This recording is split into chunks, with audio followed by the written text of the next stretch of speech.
allons entonner notre chantème. Dieu est capable de faire.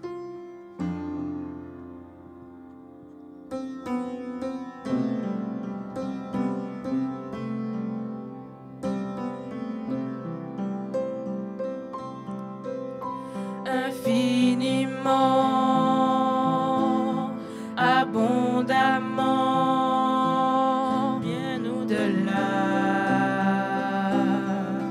de tout ce que tu demandes au travers de la puissance qui agit en toi.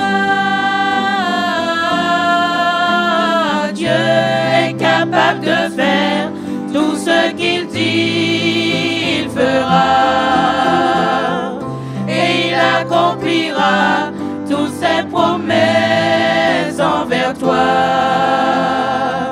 Garde ta foi en Dieu, il ne t'abandonnera pas. Il fera, Dieu est capable de faire tout ce qu'il dit, il fera et il accomplira toutes ses promesses envers toi. Garde ta foi en Dieu, il ne t'abandonnera pas. Il fera, oh, oh, oh, oh, oh, il fera, oh, oh, oh, oh, il fera, oh, oh, oh, il fera. Dieu est capable de faire tout ce qu'il dit, il fera et il accomplira toutes ses promesses envers toi. Garde ta foi en Dieu, il ne t'abandonnera pas, il fera. Nous voulons louer ton nom. Nous te remercions aussi pour la semaine passée, qui a été une semaine agréable pour certains, difficile pour d'autres. Mais ce que nous sommes sûrs, c'est que tu as été avec chacun de nous et que tu nous as fortifiés. Nous te remercions, Seigneur, pour tout ce que tu fais pour nous, pour tes bienfaits, pour ta miséricorde et surtout pour le salut que tu nous offres en Jésus-Christ, notre Sauveur. Nous voulons cet instant te demander pardon parce que nous ne sommes pas fidèles et que nous péchons contre toi, Seigneur, en pensée, en parole, par action. Et que bien des fois, nous ne savons même pas, Seigneur. C'est pour cela que nous réclamons le sang de Jésus afin de nous purifier, de nous laver et de nous permettre d'avoir un cœur pur, un esprit renouvelé, disposé à entendre ta parole et qu'elle puisse se manifester en nous et nous permettre, Seigneur, de faire un pas de plus avec toi chaque jour. Tu béniras celui qui doit présenter ta parole. Tu lui donneras de ton Esprit Saint afin, Seigneur, qu'il puisse être un instrument entre tes mains et que les paroles qu'ils diront puissent édifier chacun de nous. Garde-nous en ta paix, Seigneur. Fais du bien pour nous. Sois aussi avec ceux qui sont restés à la maison, ceux qui sont malades, ceux qui nous visitent par les réseaux sociaux, que tu puisses les bénir, les fortifier et que ta parole puisse faire à chacun, Seigneur, du bien et nous permettre de passer une agréable semaine sous ton regard bienveillant. Que durant cette réunion, ta parole puisse pénétrer nos cœurs et transformer nos vies. Nous te remercions, Seigneur. Nous t'avons prié au nom de Jésus-Christ, notre bien-aimé Sauveur. Amen.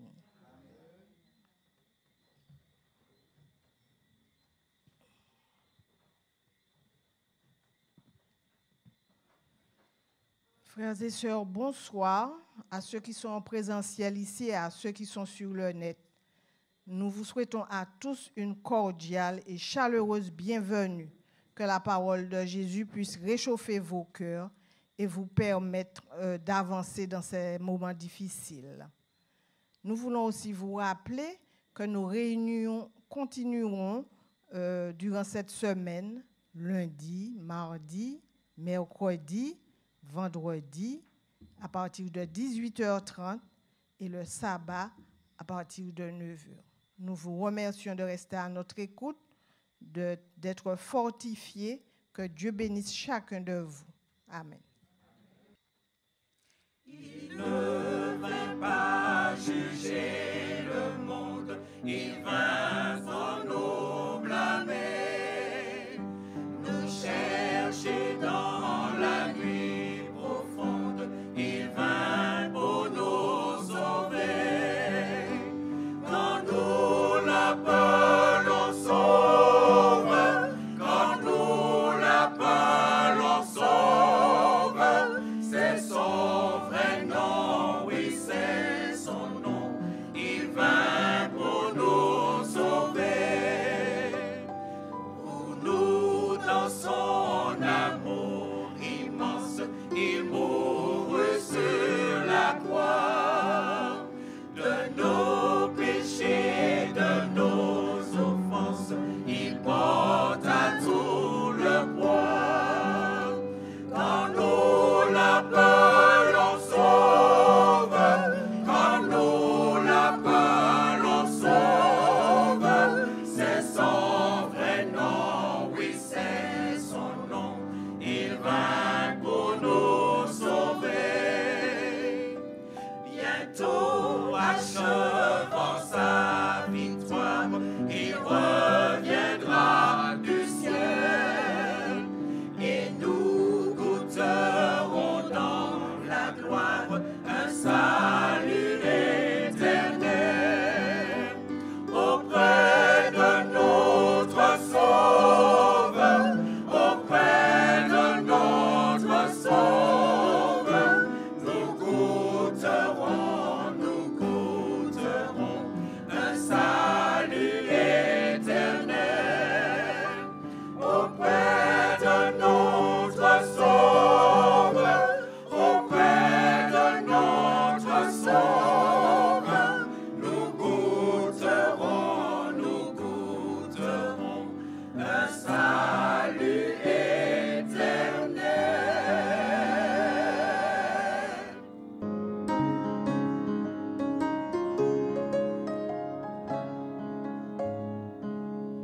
Sans Jésus, je ne serais rien. Sans Jésus, j'aurais failli. Sans Jésus, j'aurais dérivé comme un bateau sans gouvernail. Jésus, mon Jésus, le connais-tu, mon frère? Ne le repousse pas. Oh Jésus, mon Jésus,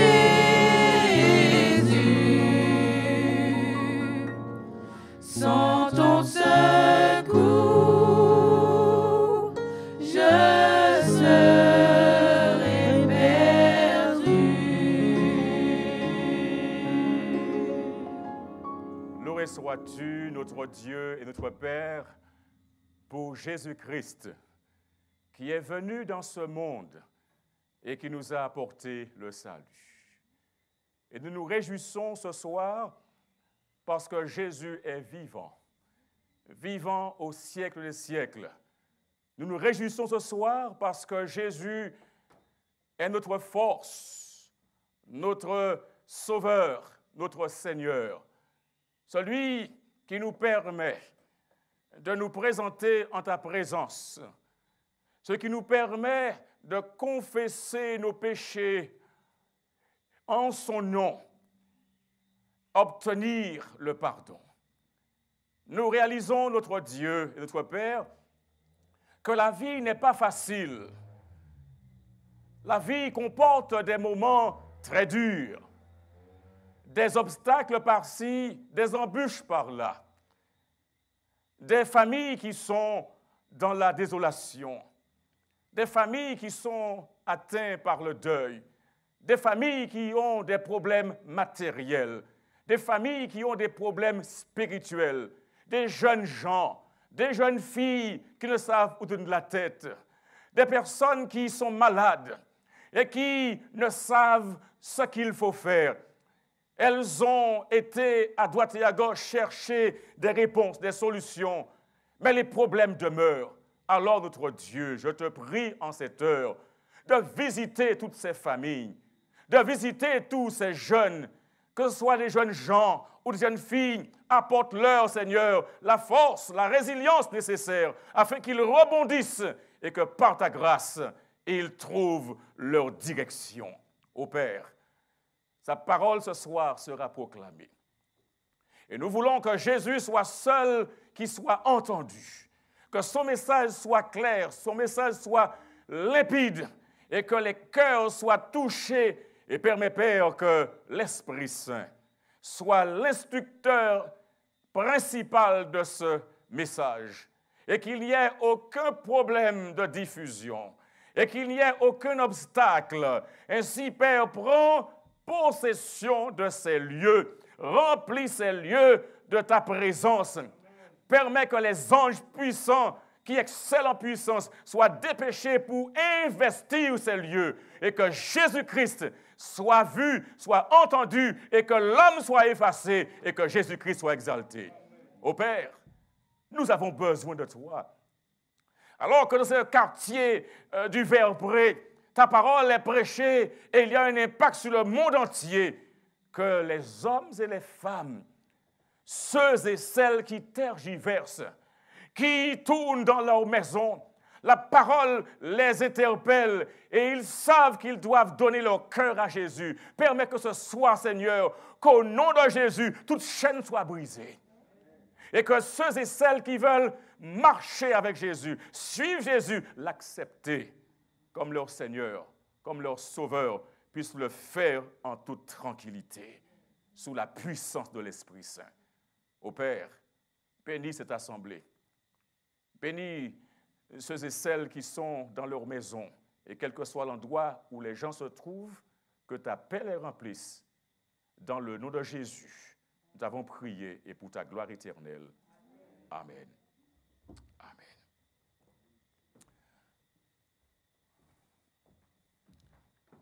Un Jésus en croix peut quand même sauver. Un Jésus en croix, crucifié, peut quand même sauver. Nous avons vu que Jésus a fait monter une prière au Père, tandis qu'il était sur la croix. Et cette prière est contenue dans l'Évangile selon saint Luc, chapitre 23, verset 34. Cette prière, nous l'avons énoncée ce matin. Et cette prière est adressée au Père. C'est Jésus qui fait cette prière au Père en faveur de ceux qui sont justement en train de le frapper. Ceux qui sont en train de lui causer du tort. Il dit, Père, pardonne-leur, car ils ne savent ce qu'ils font. La prière de Jésus est une prière qui est importante. Oh, nous aimons lorsque Jésus, il prie en notre faveur. Jésus a eu l'occasion de prier pour un de ses disciples. Son nom, c'est Pierre. Et Jésus a dit à Pierre, Pierre, j'ai prié pour toi. Parce que le malin avait cherché à cribler Pierre comme le froment. Mais Jésus a dit, j'ai prié pour toi. Oh, mes amis, lorsque Jésus prie pour nous, l'ennemi s'enfuit. L'ennemi est dérouté. J'ai prié pour toi, afin que ta foi ne défaille point. Parfois, nous nous sentons forts, n'est-ce pas? Nous sommes capables de faire des choses. Nous nous sentons nantis d'une puissance. Nous sommes intelligents. Nous avons de l'argent. Nous connaissons du monde. Nous avons des relations. Il y a des gens qui vont vous dire, j'ai des relations. Lorsque je vais en quelque part, je regarde et mes affaires marchent parce que je connais du monde. Oh, mes amis, si nous connaissons du monde, est-ce la chose la plus efficace? Ou bien si du monde nous connaît? laquelle situation est la plus forte. Oh mes amis, quand du monde vous connaît, ça c'est intéressant, n'est-ce pas? Une fois, je revenais de Sion. C'était après un comité. Et après être parti, j'ai fait peut-être 100 mètres et j'ai entendu un bruit dans le pneu. Et quand je me suis arrêté, eh bien le pneu, il y avait un gros un boulon en quelque sorte. Et le pneu commençait à se dégonfler. Je ne pouvais pas continuer. Et à peine que je suis sorti de la voiture, il y avait une voiture qui s'était arrêtée à côté. Oh, c'était ce jeune frère. Ce jeune frère qui s'est arrêté. Oh, j'étais content. Et quand j'ai vu ce jeune frère, oh Jean-Yves, merci Seigneur.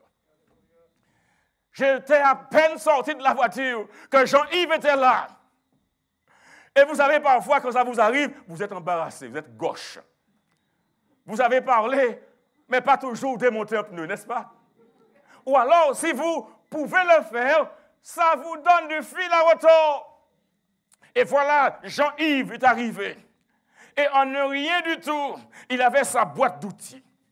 Et puis on cherchait une petite pièce pour enlever qu'on appelle ça? L'antivol en quelque sorte. Et on ne trouvait pas cette pièce alors qu'il était dans la voiture.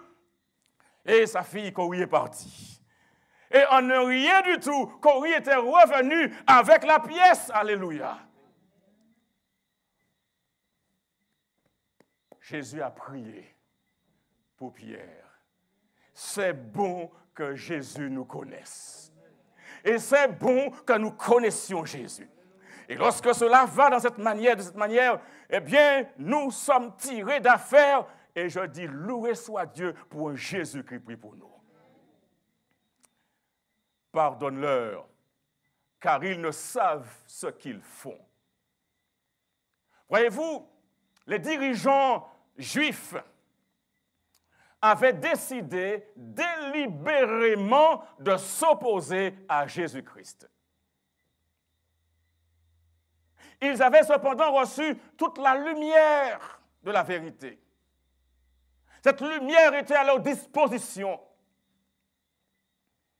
Aujourd'hui, nous pouvons commander de la nourriture et on vous apporte votre pizza chez vous, n'est-ce pas? Aujourd'hui, on peut commander des choses. Les dirigeants juifs avaient été servis à domicile. La vérité leur avait été présentée. Cependant, dans une certaine mesure, eux-mêmes ne se rendaient pas compte de ce qu'ils étaient en train de faire. Lorsqu'on ne se rend pas compte de ce qu'on est en train de faire, il est important de s'arrêter pour toucher son cœur, pour prendre son pouls, pour toucher son corps, pour voir s'il n'y a pas un problème. Parce qu'on est censé savoir ce que l'on fait, n'est-ce pas? Si on ne sait pas ce que l'on fait, il y a un problème. Ils n'ont pas perçu leur agissement dans tout son contexte entier du conflit entre le bien et le mal. Mes amis, si nous comprenons que c'est une dispute sociale, c'est un malentendu entre mari et femme, entre enfants et parents, c'est une altercation d'église. Si nous ne comprenons pas qu'au-delà de cela, il y a un plus grand conflit. Et que le conflit, c'est un conflit entre le bien et le mal. Et quand nous sommes conscients et véatifs à ce niveau-là, nous nous mettons à prier avec beaucoup plus, comment on dit ça?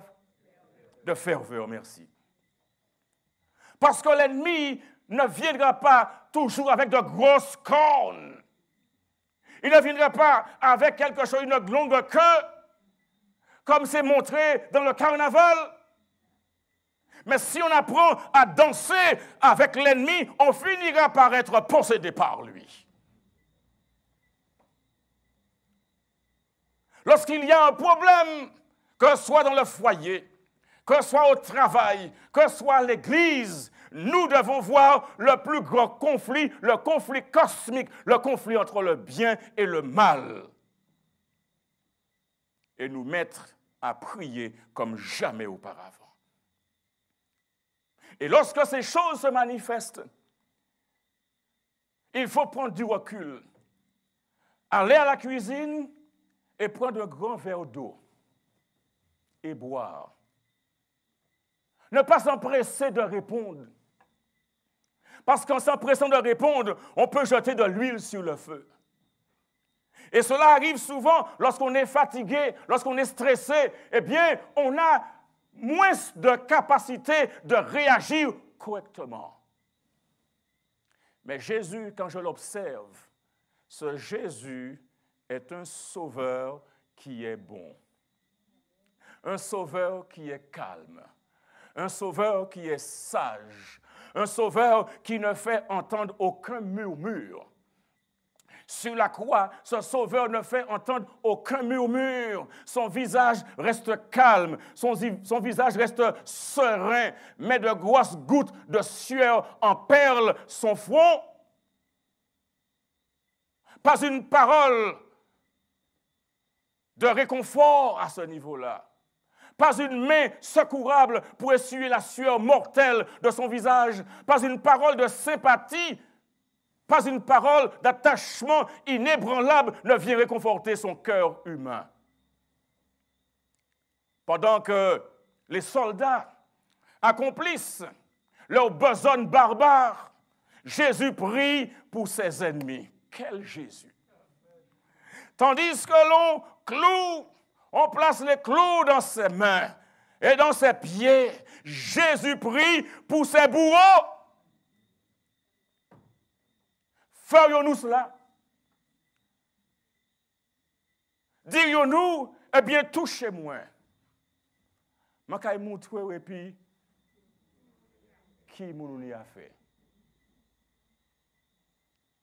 Et le regard seulement est suffisant pour dissuader, n'est-ce pas? Mais tandis que Jésus est sur cette croix, il prie pour ses ennemis. Père, pardonne-leur, car ils ne savent pas ce qu'ils font. L'Esprit de Jésus se détache de ses propres souffrances. Pour faire quoi? Pour songer au péché de ses persécuteurs, pour songer à la rétribution terrible qui les attend. Jésus voit plus loin. Père, pardonne-leur, ils ne savent pas ce qu'ils font. Aucune malédiction n'est prononcée sur les soldats. On voit aujourd'hui des gens qui pourraient maudire, oh maudit, maudit sois-tu pour ce que tu me fais. Mais Jésus n'a prononcé aucune malédiction. Les soldats n'ont pas été maudits par Jésus. Et pourtant, ces derniers le traitaient avec beaucoup de dureté. Aucun sentiment de vengeance n'est exprimé à l'adresse des prêtres et des chefs qui se réjouissent de leur œuvre. Jésus n'a pas eu de mauvais sentiments à l'endroit de ceux qui lui faisaient du tort. Jésus est sans péché. Il est innocent dans ses actes, innocent dans son intérieur. Jésus est la pureté. Les mobiles de Jésus sont des mobiles saints. Les intentions de Jésus sont des intentions saines parce que Jésus a déclaré « Le prince de ce monde vient et il n'a rien en moi ». Ce Jésus, il est amour. Le Christ a pitié de leur ignorance et de leur culpabilité. Et il se contente d'implorer leur pardon comme dans un souffle, car ils ne savent pas ce qu'ils font.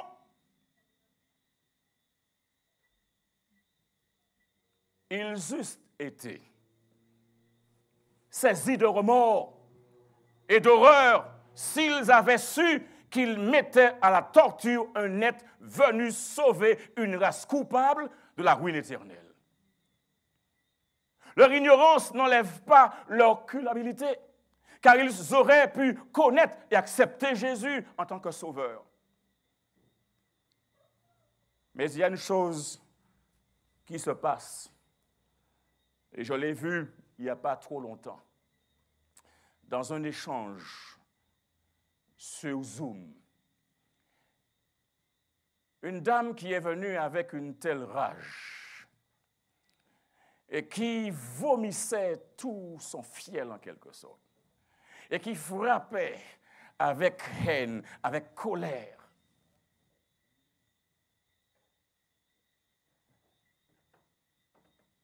Mais lorsque ces choses arrivent,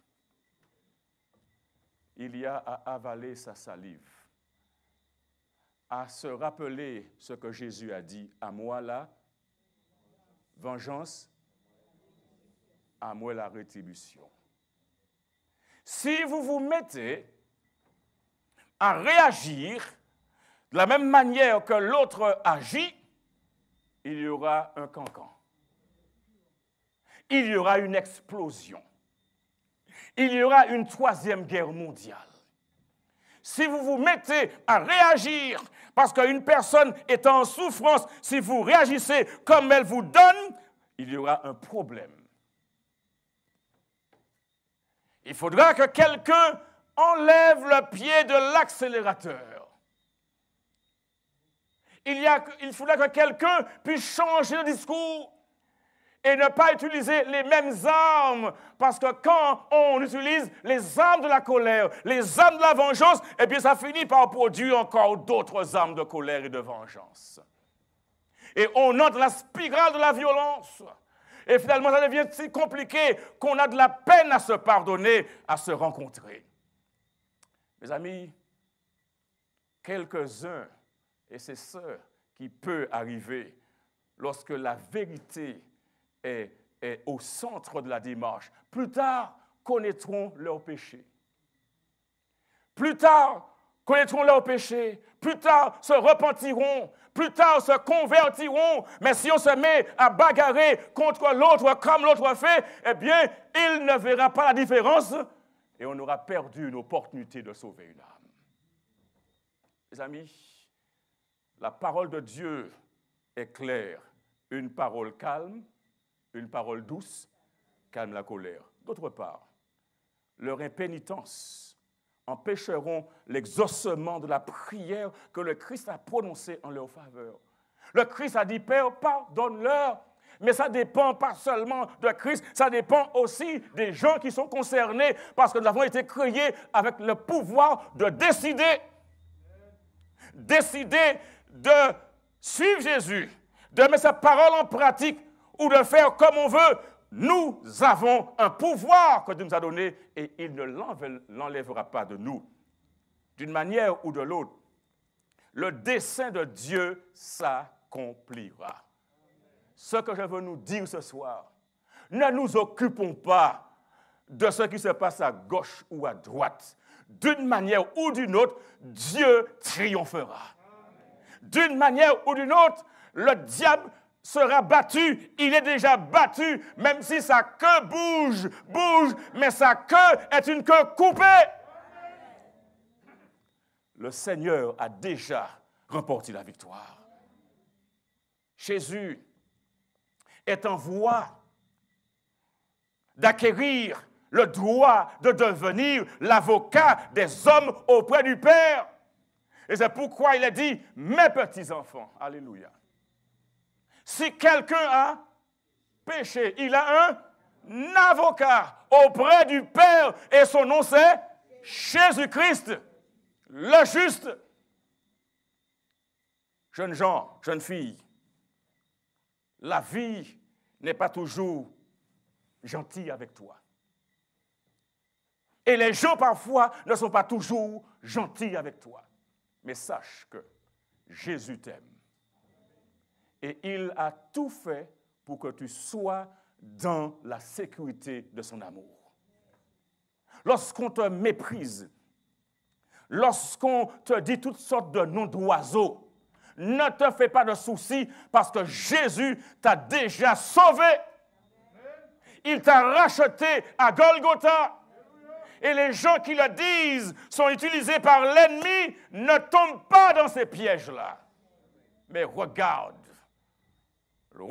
plus haut, prends de l'altitude, fais comme l'aigle, parce que Jésus a déjà remporté pour toi et pour moi la victoire à la croix du Calvaire.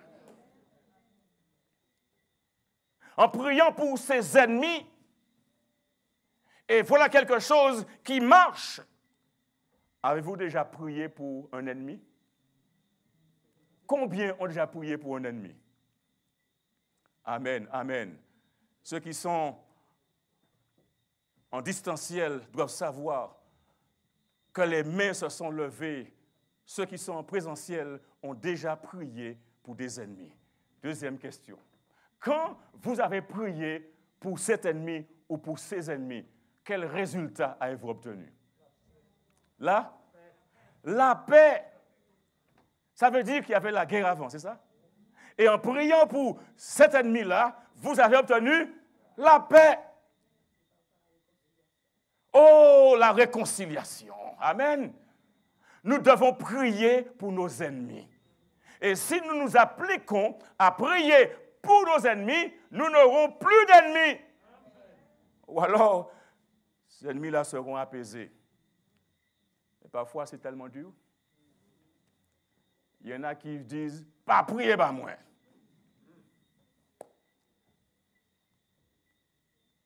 Vous en connaissez? Pas prier, pas moi. Mais prier, bah quand même. Parce que Jésus a déclaré, ils ne savent pas ce qu'ils disent, ce qu'ils font.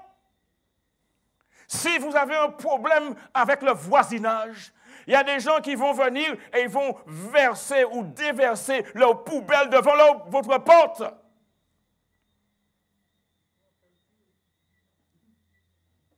Juste pour entrer dans une confrontation avec vous. Juste pour voir, puisque vous dites que vous êtes adventiste, chrétien, pour voir comment un adventiste, devant la porte qui on déverse des poubelles, réagit. Et si vous êtes conscient que ce n'est pas un problème de poubelle, mais un problème de conflit cosmique, vous mettriez vos deux genoux par terre avant d'aller voir cet ami-là. Ou alors, vous n'irez pas du tout voir l'ami parce que vous savez, il a cherché un manier pour faire la JPO. Alors, OK, poubelle. Poubelle, on prend une pelle, on prend un sac, on remplit ça et on attache et on met dans la boîte. Faites-le autant de fois jusqu'à ce que la personne soit confuse. La personne se sente ridicule. Vous savez, quand vous êtes des gens créés à l'image de Dieu et que vous faites des actes bizarres, les gens vous disent « il y a un problème là. Il y a un problème là. » Parce que les gens qui sont bien réglés ne font pas cela. Et du moment où quelqu'un commence à faire cela, c'est qu'il y a un problème, frère Jeanne Rose, n'est-ce pas? Il y a un problème. Et si nous nous mettons à nous comporter comme la personne se comporte, nous sommes pareils. Mais Dieu nous a créés à son image. La faculté de détecter ces choses. Et dans les dons spirituels, il y a ce qu'on appelle le don de discernement des esprits. Et en priant pour ses ennemis, le Christ englobe le monde entier. Nous ne prions seulement pour nos amis, mais prions pour nos ennemis. Et une fois, je me suis mis à prier pour des gens qui s'étaient organisés pour être mes ennemis. Et quand j'ai prié une semaine, prié 2 semaines, prié 3 semaines, j'ai vu les changements. Et il fallait voir ces gens. Quand je fus déplacé pour aller en Guadeloupe, eh bien, elles pleuraient, ces femmes. Elles pleuraient. Dieu peut changer les cœurs. Mais vous savez quelle a été ma prière? Seigneur, ne permets pas que la haine entre dans mon cœur. Parce que si la haine était entrée dans mon cœur, je ne dirais plus bonjour. Parce qu'à plusieurs reprises, j'avais été humilié en disant bonjour et les gens retournaient leur tête. Il n'y a pas de problème quand il n'y a personne autour. Vous avez entendu ce que j'ai dit? Il n'y a pas de problème quand on est seul. Mais quand on tourne la tête et puis il y a des gens à côté qui voient cela et qui savent, c'est pasteur, c'est Muntala. Ça fait mal. On rentre dans la maison du Seigneur, ne permet pas que la haine s'installe. Et Dieu m'a répondu. J'étais content de voir ces sœurs pleurer quand je partais pour la Guadeloupe. Dieu avait changé leur cœur. Mais avant tout, il avait changé le mien. Ne prions pas pour que Dieu change les autres, mais prions pour que Dieu nous change. Parce que bien souvent, le problème ne vient pas au niveau de l'autre, mais c'est à notre niveau, c'est nous qui devons changer. Et si nous sommes à Jésus-Christ et qu'on vienne nous faire du tort, nous devons parler à Jésus de cette affaire-là. Seigneur Jésus, j'ai une affaire à te présenter. J'ai un problème. Ça fait 10 mois qu'il y a telle personne qui s'est mise en demeure de me donner du fil à retordre. J'ai essayé par-ci, par-là, mais Seigneur, ça continue.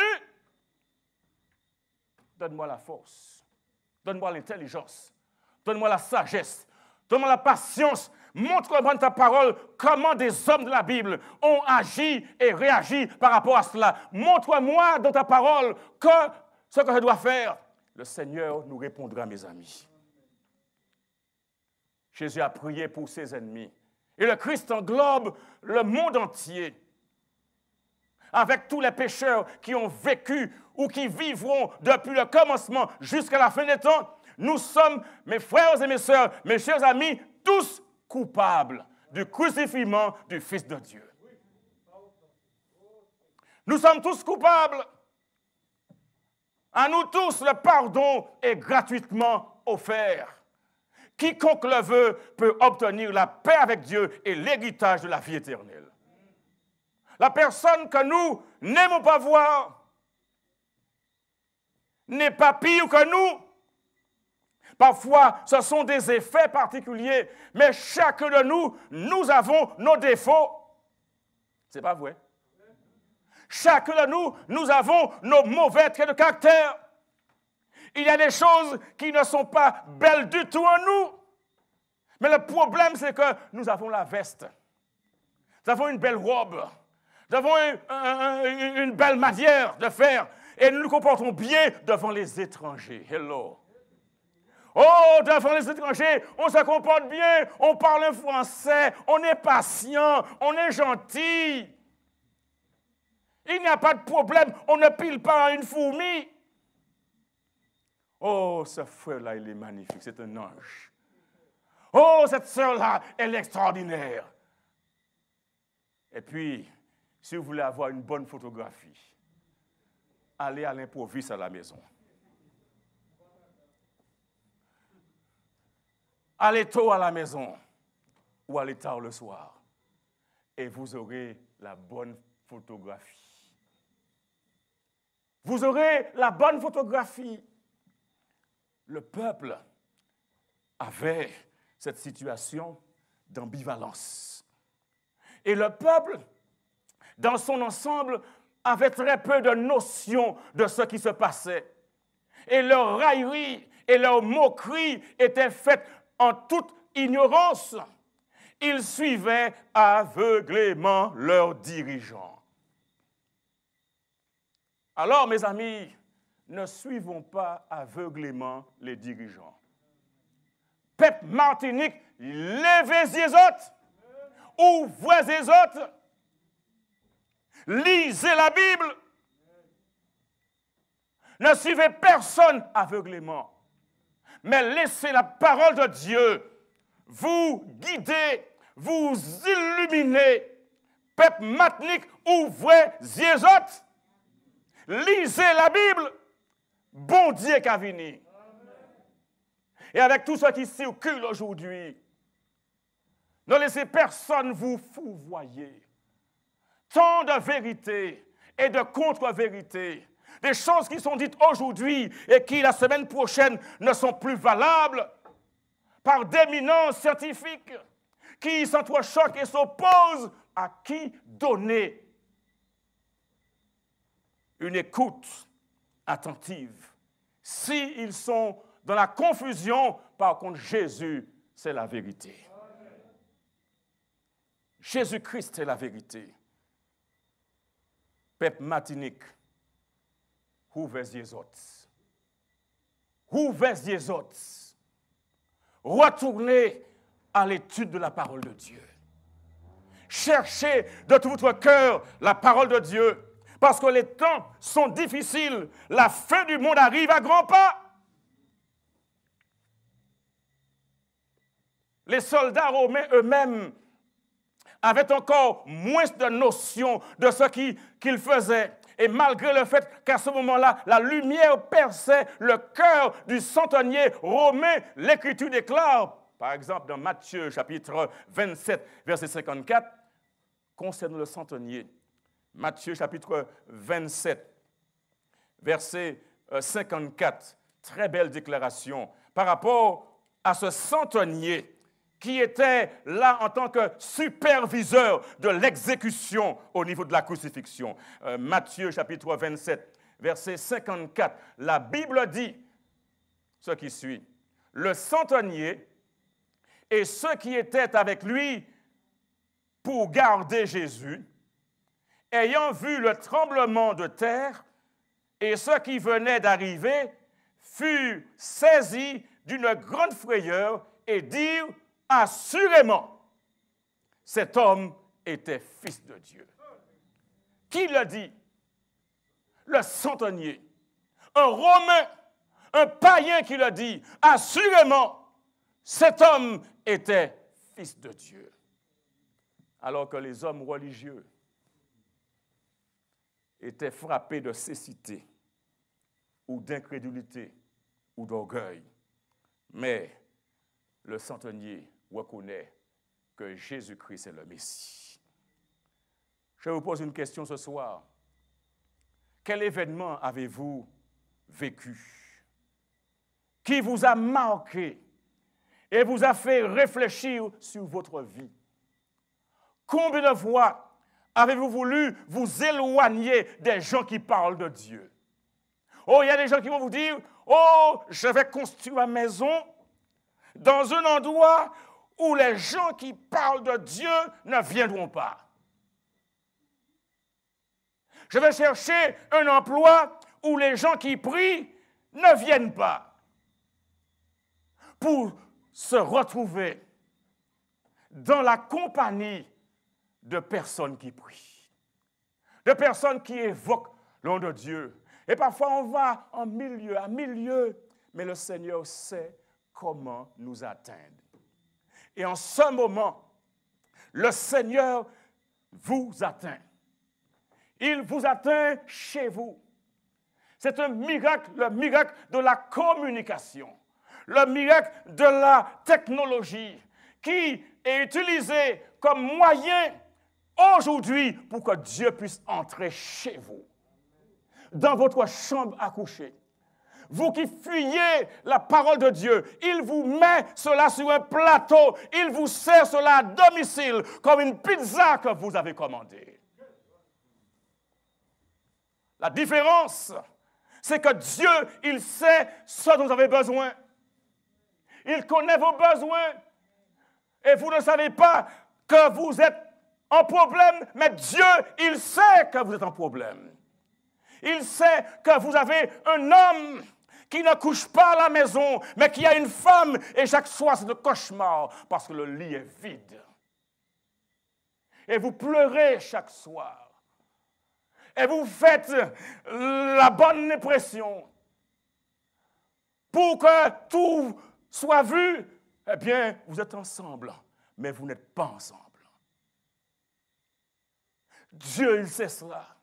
Et il permet que ce message vous atteigne, parce qu'il a un plan pour vous. Il veut vous transformer, vous réconforter, vous fortifier et vous dire courage, madame. Courage, monsieur. Il vous parle ce soir et il vient chez vous, dans votre balcon, dans votre téléphone et vous présente la parole de Dieu. Et vous dit, mon ami, je connais ce que tu souffres. Je sais que tu as des problèmes avec les enfants. Je sais que tu as des problèmes que tu ne peux pas partager avec ton mari même, avec tes enfants. Des choses que tu gardes secrètement, mais qui te rongent, qui te minent, qui te détruisent. Alors Jésus te dit, mon enfant, mon ami, ne continue pas comme cela. Viens à moi, donne-moi cela. Je veux t'aider. Je veux te soulager. Tu as cherché à fuir les gens qui prient, les gens qui lisent la parole de Dieu, les gens qui lisent la Bible, mais tu t'es retrouvé dans le bus avec un chrétien à côté de toi, dans l'avion avec un chrétien à côté de toi, avec un pasteur comme compagnon de voyage. Dieu, il te parle. Dieu te cherche et il fait que tu sois atteint parce qu'après tout, il t'aime. Il t'aime, même si tu te débats et tu n'aimes pas ce que tu entends, mais c'est la voix de Dieu qui te parle. Il te dit, madame, monsieur, jeune gens, jeune fille, c'est le moment pour toi d'arrêter de la résistance. Le moment pour toi de capituler et de dire, Seigneur, je te donne mon cœur. Je ne peux plus continuer à lutter contre l'appel du Saint-Esprit. Nous avons vu ce matin, au verset 35 de Luc 23, que le peuple se tenait là et regardait. Et qu'est-ce que le peuple regardait? Le peuple regardait les magistrats qui se moquaient de Jésus. Et quelle est la substance de leur moquerie? Le texte nous dit, il a sauvé les autres, qu'il se sauve lui-même s'il est le Christ, l'élu de Dieu. C'est un signe de mépris du Christ, un signe de mépris du Messie ou de loin. Mais ils ne sont pas les seuls à le faire. Il y a les soldats qui se moquent aussi et ils s'approchent et lui présentent du vinaigre. Mais selon le grec, mes amis, les moqueries des soldats étaient moins persistantes que celles des dirigeants juifs. Et au verset 37, le texte nous dit, il disait, si tu es le roi des Juifs, sauve-toi toi-même. Verset 38 dit, il y avait au-dessus de lui cette inscription, celui-ci est le roi des Juifs. Si vous dormez, réveillez-vous. On peut citer quelques évidences textuelles importantes pour l'omission de la rédaction au sujet des langues dans lesquelles cette phrase, cette inscription fut écrite. Et quand on va dans Matthieu, chapitre 27, verset 37, la Bible dit dans Matthieu 27, verset 37, ce qui suit.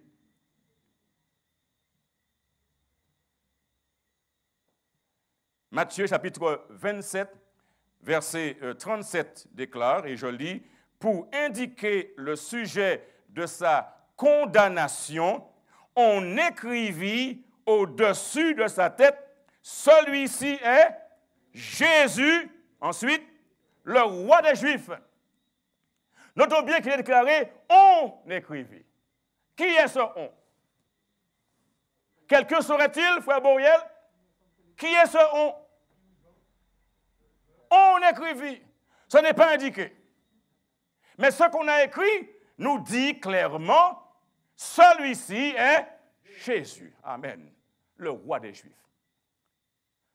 Maintenant, il y a aussi une équivalence de cette déclaration produite par Jean dans son 19e chapitre, verset 20, où il est dit, et cela est pleinement attesté.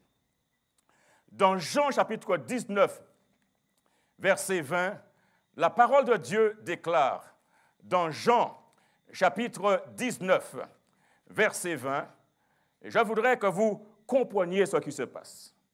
Jean chapitre 19, verset 20 déclare ce qui suit. Beaucoup de Juifs lurent cette inscription. Combien? Beaucoup de Juifs lurent cette inscription parce que le lieu où Jésus fut crucifié était près de la ville. Elle était en hébreu, en grec et en latin. L'inscription, celui-ci est Jésus, le roi des Juifs, traduite ou présentée en hébreu, en grec et en latin. À l'époque, il y avait des gens de la diaspora, venus de toutes les parties du monde, pour assister à la Pâque. Et nous comprenons à la Pentecôte, lorsqu'il y eut la manifestation des langues, la Pentecôte, le miracle des langues, il y en avait qui ne pouvaient pas comprendre. Mais lorsque l'Esprit de Dieu descend, ceux qui ne peuvent pas comprendre, comprennent. Le miracle se fait. Cette inscription est en hébreu, en grec et en latin. Le monde concerne de l'époque.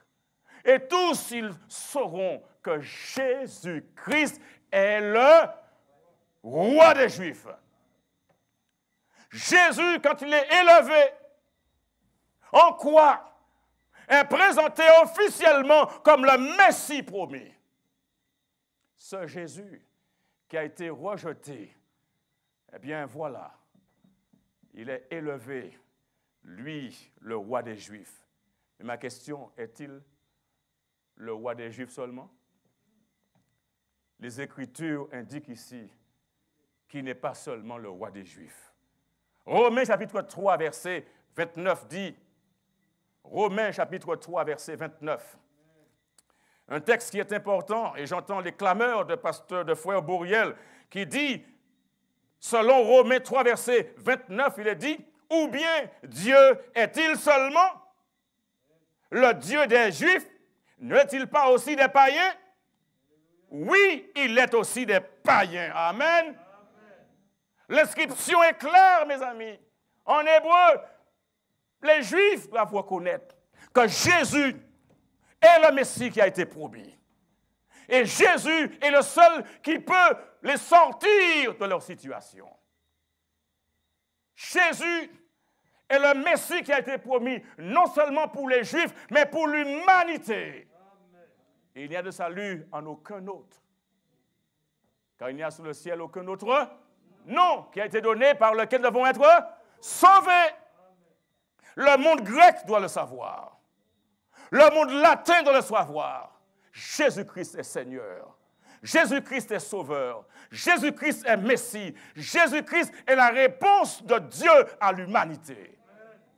Et vous qui tergiversez, qui passez par des problèmes, vous qui connaissez la souffrance, sachez que Jésus, il est votre solution. Sachez que Jésus, il est celui qui a un cœur grand comme cela. Et combien même il est giflé, on lui crache dessus, combien même il est battu, flagellé, ce Jésus, il reste impeccable. Il reste plein d'amour. Il y avait au-dessus de lui cette inscription, celui-ci est le roi des Juifs. Mais écoutez bien cela, parce que jusqu'à maintenant, on ne sait pas qui l'a écrit. Il est dit, on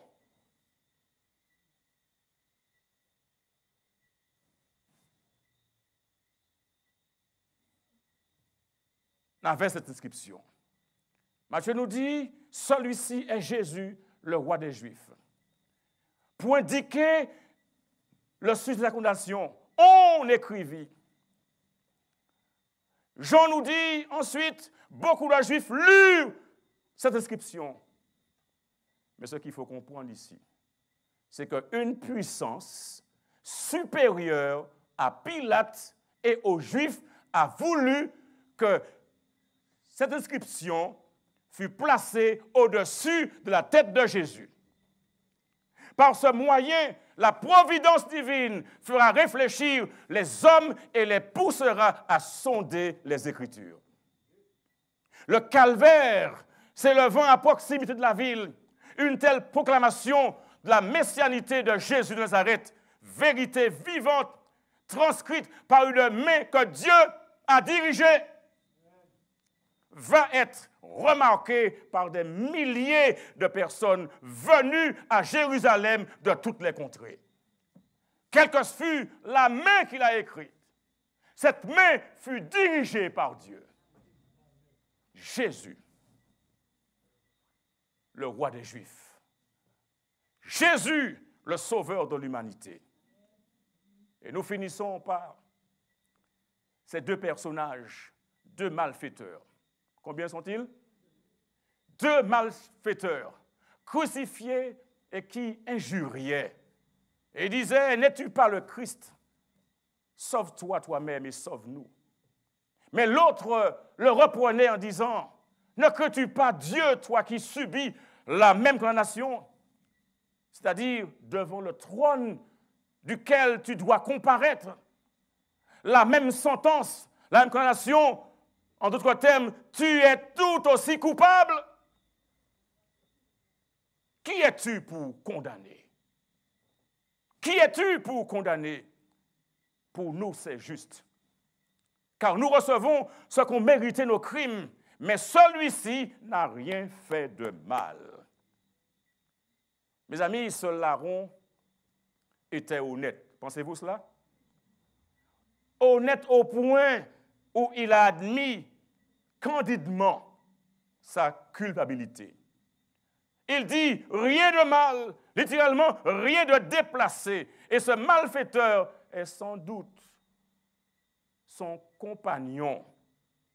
Ils avaient entendu parler de Jésus. Ils étaient peut-être présents dans la salle de jugement de Pilate. Ils avaient entendu, ils avaient marché ensemble jusqu'au lieu de l'exécution. Ayant entendu tout ce qui s'était passé au cours de ces dernières heures, celui qui parlait était convaincu que Jésus était tout ce qu'il disait qu'il était. C'était pareil pour le centenier qui supervisait l'exécution. Ainsi, mes amis, il saisira l'opportunité de la présence du Sauveur en croix, saisissant l'opportunité du Sauveur en croix. Et c'est pourquoi je dis ce soir, mes amis, un Jésus en croix peut encore sauver. Un Jésus en croix peut quand même sauver. Il ne perd pas un iota de sa puissance à sauver. Et il dit à Jésus, souviens-toi de moi. Souviens-toi de moi quand tu viendras dans ton règne. Souviens-toi de moi. Quelle requête. Dis-tu ce soir, Seigneur Jésus, vois mon état, vois ma situation, vois ma condition. Souviens-toi de moi aujourd'hui. Veux-tu dire cela à Jésus? Souviens-toi de moi. Pense à moi. Quel que soit le moment où tu viens, ou pourrais venir, ce larron est repentant. Mais il accepte Jésus comme Messie, comme Sauveur. Celui qui devait venir régner sur le trône de David et restaurer toutes choses, il l'accepte comme son Sauveur. Oh, mes amis, nous avons besoin de reconnaître que le salut est à notre disposition. Et ces deux larrons représentent deux types de personnes. Jésus est au milieu. À sa droite, il y a un malfaiteur, un larron. À sa gauche, il y a un malfaiteur, un autre larron. Mais la décision de l'un sera différente de celle de l'autre. Et celui qui reconnaît en Jésus qu'il n'a rien fait de mal, dit, Seigneur Jésus, souviens-toi de moi. Tous les deux étaient en présence de Jésus. Nous sommes là, le salut est disponible. Jésus est là, il nous tend les bras. Et nous entendons ses chants, ses prédications, ses prières. Alors que Jésus appelle, il dit, venez à moi, vous tous qui êtes fatigués. Venez à moi tel que vous êtes. Chacun doit prendre sa décision. Il n'y a pas de parti pris. Tout le monde est logé à la même enseigne en ce qui concerne le salut. Le salut est gratuit. Dans une maison, il y a un mari, il y a une femme. Mais chacun est responsable de la direction dans laquelle ira son âme. Chacun est responsable de prendre la décision. Le mari ne doit pas compter sur l'épouse, ni l'épouse sur le mari, mais chacun, en son âme et conscience, doit prendre sa décision de servir Jésus-Christ. Ne laissez pas l'occasion vous en aller. Ne laissez pas l'occasion vous passer, mais saisissez l'occasion. Et le larron sur la croix l'a saisi. Un Jésus en croix peut quand même sauver. Acceptez-le ce soir. Ne tergiversez pas. Sur le chat, nous avons placé des liens. Ou si vous voulez poser une question, vous pouvez cliquer sur ce lien et la poser. Si vous voulez demander une requête de prière, cliquez aussi sur ce lien et vous allez le renseigner. Si vous voulez accepter Jésus comme Seigneur et Sauveur, cliquez sur le lien. Si vous voulez prendre la décision de vous faire baptiser, cliquez aussi sur le lien. Mais ne laissez pas l'opportunité vous passer. Aujourd'hui est le temps favorable. Demain, peut-être trop tard, Jésus-Christ, il vous dit, venez mon ami, venez mon frère, venez ma soeur, venez monsieur, ne tergiversez pas, ne regardez pas à ce larron qui injurie, mais regardez le larron qui dit, Seigneur, souviens-toi de moi quand tu viendras dans ton règne. Le Seigneur, il nous invite à le faire ce soir. Alors renseignez ces rubriques sur le chat. Prenez le temps dans la prière et laissez l'Esprit de Dieu vous guider. Vous allez voir que votre vie va changer. Vous allez voir que vous verrez mieux parce que quand Jésus entre dans un cœur, il transforme ce cœur. Il l'embellit. Il le remplit de son amour et il est capable, oui, il est capable de vous transformer. N'ayez pas peur. Ne comptez pas sur les enfants. Ne comptez pas sur votre mari. Ne comptez pas sur votre épouse, sur votre patron. Ne comptez pas sur votre pasteur, votre prêtre, mais comptez sur Jésus-Christ. C'est lui qui vous sauve. Et faites-le aujourd'hui. Faites-le maintenant, alors qu'il vous appelle. Et sachez qu'il vous soutiendra, parce qu'il agira. Il est capable. Il est capable.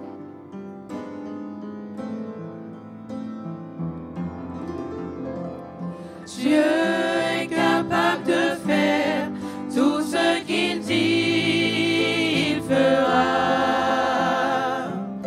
Et il accomplira toutes ses promesses envers toi. Garde ta foi en Dieu, il ne t'abandonnera pas. Il fera, Dieu est capable de faire tout ce qu'il dit, il fera. Et il accomplira toutes ses promesses envers toi. Garde ta foi en Dieu, il ne t'abandonnera pas. Il fera,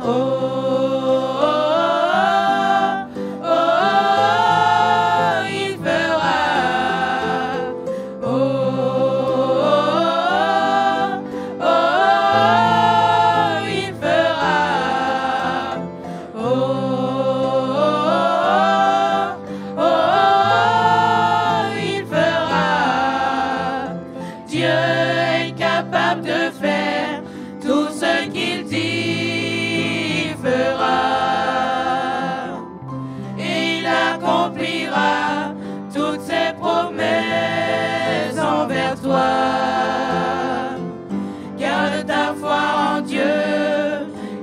ne t'abandonnera pas, il fera.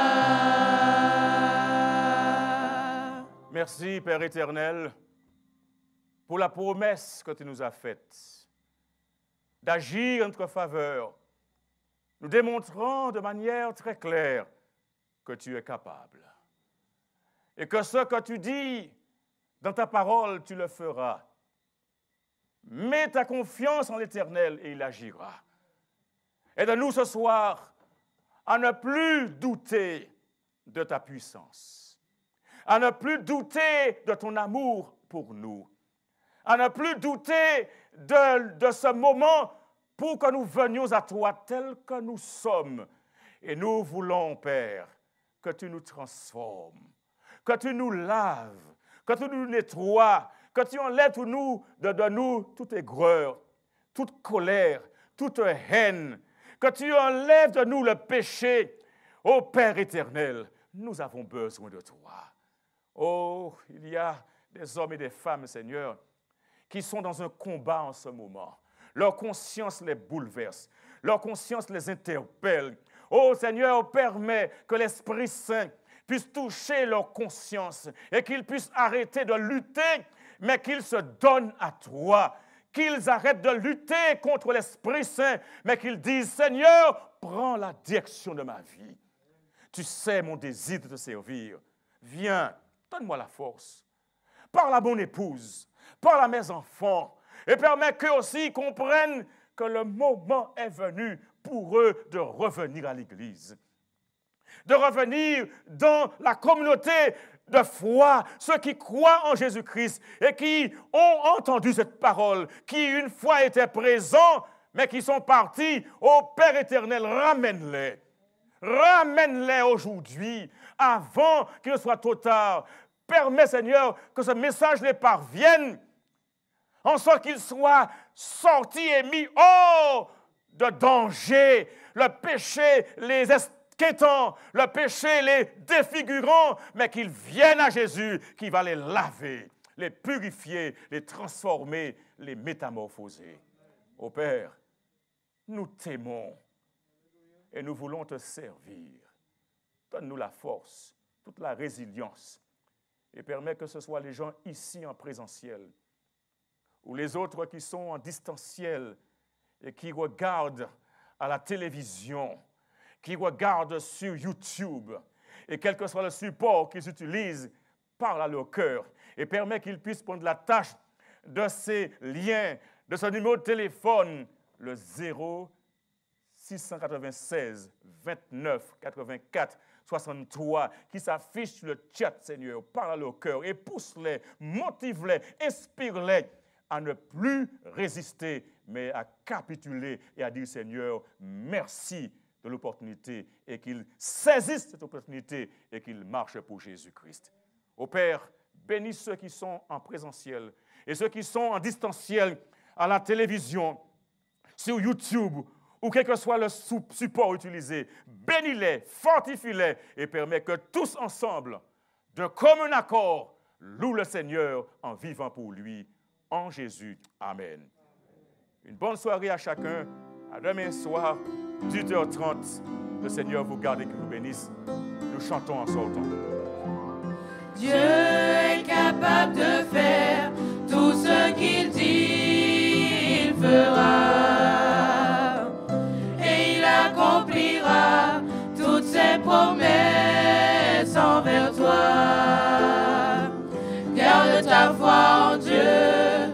Il ne t'abandonnera pas, il fera. Dieu est capable de faire tout ce qu'il dit, il fera. Et il accomplira toutes ses promesses envers toi. Garde ta foi en Dieu, il ne t'abandonnera pas, il fera.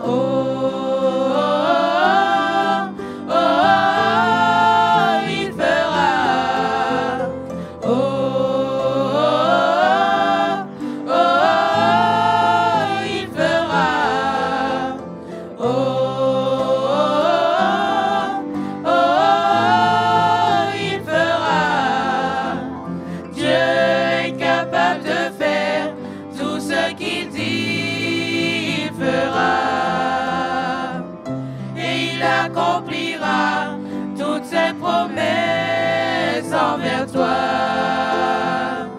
Garde ta foi en Dieu, il ne t'abandonnera